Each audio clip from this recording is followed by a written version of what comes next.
अस्सलामुअलैकुम। कैसे हैं आप लोग? उम्मीद है आप ठीक होंगे। तो विवर, आज हम अपने कज़न के पास मौजूद हैं, उनसे बोलते हैं कोई हमें अच्छी सी नात शरीफ पढ़ के सुनाए। तो सब भाई अभी उससे अच्छी सी नात सुनते हैं जाकर।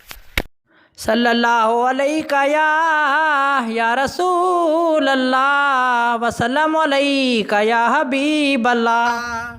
चंद दो टुकड़े हो जांदा है जदों आका करेंदा इशारा है। चंद दो टुकड़े हो जांदा है जदों आका करेंदा इशारा है। मेरे आका करम कर दीजिए, अब दर पे बुला लीजिए, अब दर पे बुला लीजिए।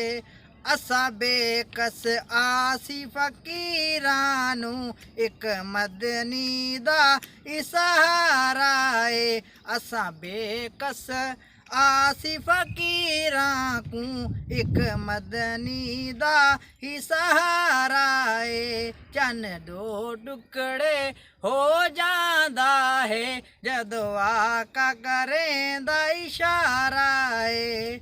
किते ताहा किते यासीन होया, किते ताहा किते यासीन होया, किते कसमा चातियां जुल्फां दी। सोहनी सूरत बना के वत रब आप करेंदा नजारा है।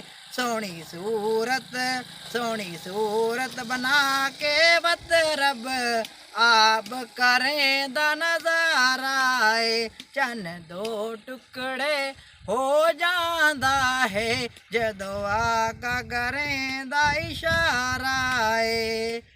मिली मुहम्मद दी जिन्नू निस्बत मिली मुहम्मद दी, मिलवेंदा उसनू मकाम आला। जिन्नू निस्बत मिली मुहम्मद दी, मिलवेंदा उसनू मकाम आला।